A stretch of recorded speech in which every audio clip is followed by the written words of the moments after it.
What's up, all you Spider-Man the Animated Series loving dudes and dudettes? Toybiz here, and we are back for yet another Taco Tuesday special. This is the Toybiz Spider-Man the Animated Series Wave 4. As always, doing it up each and every Taco Tuesday with more Toybiz Spider-Man goodness.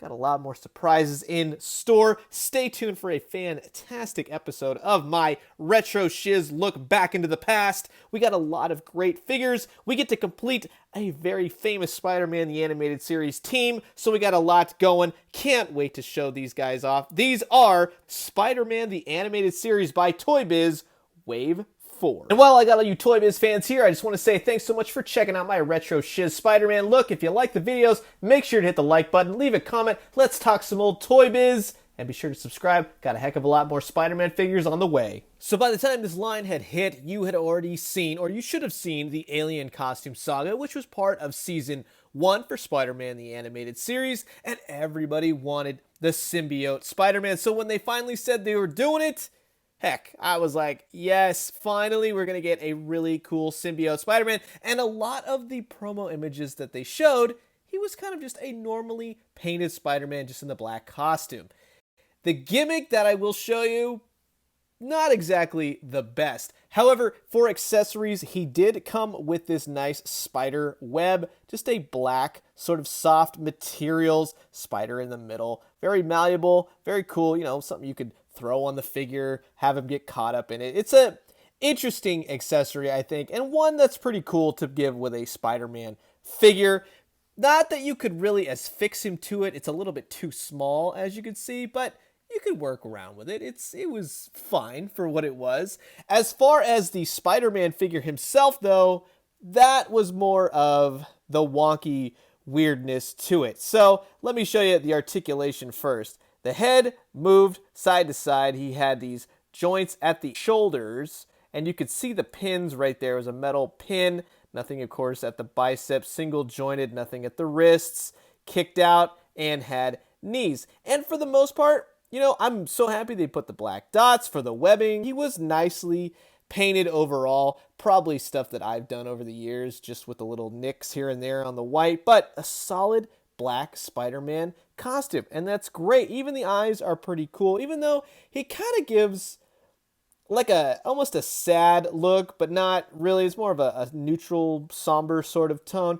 His gimmick was, though, that you would pull out his chest piece. Now this, if you can see, is one piece. You would pull this out, which is weird. It had this spider web like material pattern on it, so it's hooked onto this. And what they would have you do, or have, you know, how the gimmick would go, and I'll just be quiet while I do this, you let go.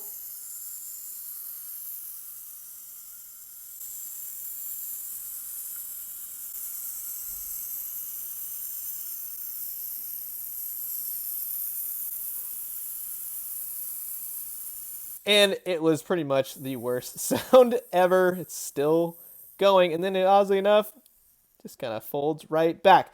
Now, I get what they're trying to do. This is supposed to be the symbiote parts coming out, going after somebody, or having him do a getaway. Maybe Spider-Man passes out. Something like that did happen in the cartoon. However, I think it could have been done a little better. It's an interesting gimmick. One for the 90s, one for the times. But just that noise and everything, it always perplexed me, because why would, you know, you're like pulling out Spider-Man's guts, basically. Now, they did do a KB Toys exclusive later on where they basically just repainted a Spider-Man and gave him some of the Carnage accessories, albeit painted black to match the symbiote. Sometime after that, they had a Sam's Club exclusive 4-pack for Spider-Man, and it was called the Venom Saga, which it was based primarily off the cartoon Saga. It had Venom 2, Kingpin, a symbiote Spider-Man, and then oddly enough, the Octo Spider-Man, which they could have put any number of other key players into that 4-pack. I don't know why Octo Spidey, he was never a thing in that storyline and didn't show up until the very last 2 episodes of the actual series. And then on top of that, they released a second version of the Venom Saga 4-pack for Sam's Club, and they replaced the symbiote Spider-Man with Rhino, who actually participated in the storyline for the cartoon, and this Rhino was actually repainted from the original blue to a more brownish color, but then still left the Octo Spider-Man. Why would you just get rid of the Octopus Spider-Man and leave the symbiote costume? What are you doing back in the past, Toybiz? This is how nerdy it gets, right, people? And it was the exact same figures, basically. It had a little bit darker pants, but the symbiote Spider-Man didn't have the gimmicky chest-bursting action that we all know and love. So, overall, not a bad symbiote Spider-Man. One that was improved upon, but still one that's totally Toybiz and one that's going to look great in your collection. Now, this talkative individual, I will say that the Spider-Man the Animated Series was my first foray into the Chameleon, and a very interesting character. He started off as a assassin slash terrorist, and then he quickly became kind of like a goofball in so many ways. He captured people's images, and then it wasn't really like the comics. They did a really animated spin on it, which worked and didn't work, raised more questions than most. People going after people because of his belt, not being able to see his belt. What was up with that belt? And in the very last season, he's basically, he can transform without the belt because of Landon, and you know what? He's like a robot. What did you do to the Chameleon here? Anyways, this figure, however, did perfectly capture the Spider-Man the Animated Series version of him. He did come with several accessories, 3 heads basically. You got J. Jonah Jameson looking all flat topish, Spider-Man head, and then you got a very dopey looking Venom, like Venom that just didn't care today. Like he's just, you know what? I'm not going to care. But the other weapon that he came with was a gun. Now, this gun was long-handled, as you can see, but still a blaster. A blaster that very much showed up in the animated series. They had some weird guns. But the Chameleon was a great figure to have. And when you were building the Insidious 6, heck, you were one step closer, especially with another character coming up later on. Really wackadoo costume, red boots, purple jumpsuit. He's got these really 80s shoulder pad things going on, and this notorious image belt thing. And he has a lovely shade of lipstick and blue eyeliner. It was one of the very first Chameleon figures, and up until recently, one of the only Chameleon figures, oddly enough. Now I'm going to blow your minds in saying that the Chameleon was actually re-released in a 5-pack Toys R Us Spider-Man the Animated Series exclusive entitled The Spider and the Scarecrow. And it was one of those box sets that completely came out of nowhere. The Scarecrow via Marvel Comics was in it. You had a repainted Chameleon. He only came with the head of Spider-Man this time around. You had a Spider-Man that was also repainted, a repainted Peter Parker, a little bit darker jacket. In fact, he's got like a leather black jacket on. And then you had a really dark-toned Spider-Man figure with this Scarecrow figure that came out of nowhere, but we'll be looking at this pack later on.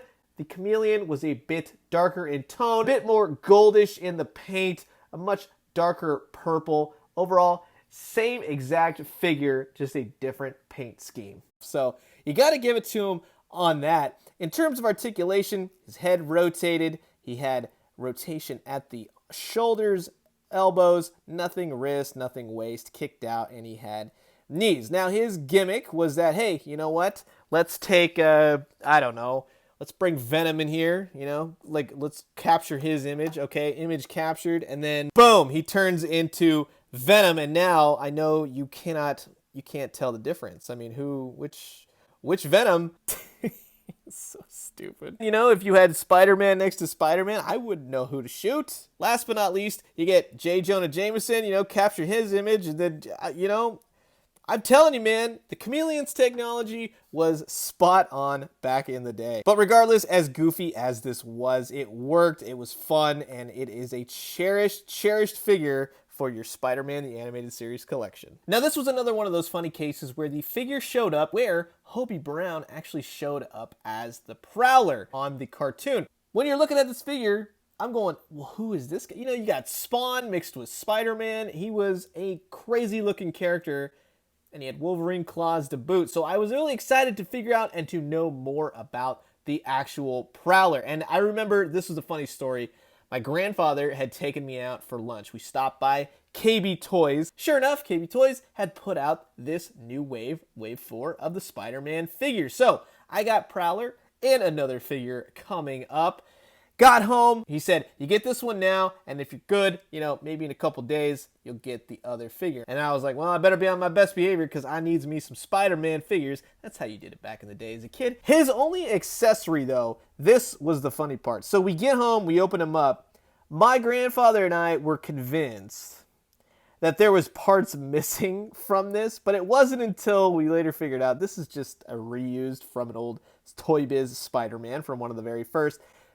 Has nothing to do with the Prowler. In fact, I thought it was something, you know, from dealing with Spider-Man toys for a very long time now. Something that was launched and then you'd shoot out, and this was the stopper right here. But oddly enough, it really doesn't do anything. It's just like a thing where a spider, you push this in and it shoots out. It doesn't do anything. It's like the weirdest accessory ever. I've always been perplexed by it.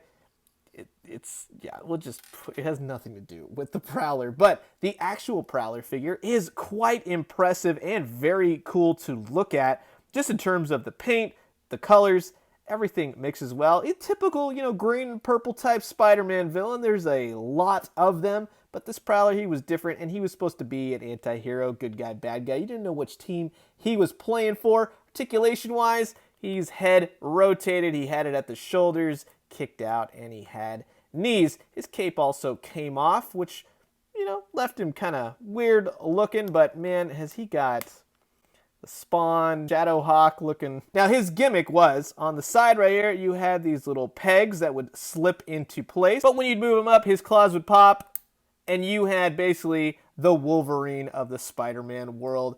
These were interesting, I have to say. They were cool, they worked, they still work to this day. You know, it's basically just a spring-loaded claws, but heck, you know, couldn't hold anything, couldn't do anything, couldn't do much with this unless, wait a minute, after all these years, is this what you do? My God, it was been so simple all this time.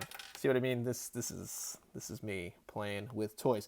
Hobie Brown, the Prowler, great addition to the Spider-Man, the animated series line. Well, by now you're probably thinking, well, this video is getting a little bit long, and it is, so we're going to leave it on a bit of a Spider-Man, the animated series cliffhanger. Why does Venom have a bulletproof shield? Why does Spider-Man have bat wings? Why are there two Mysterios? And who is this larger Mysterio in the background? All will be revealed tomorrow with my second half of Spider-Man, the animated series, Wave 4 by Toybiz. I hope you guys enjoyed part 1 so far. Got a lot more to talk about, a lot more interesting characters to go. So, I hope you'll join me tomorrow. We'll see you all then. As always, drink some great coffee, eat some great food, but most importantly, always leave life on a cliffhanger. That way it makes it exciting and leaves them wanting more. And when you do, let me know what you found. I'll talk to you guys soon. Adios.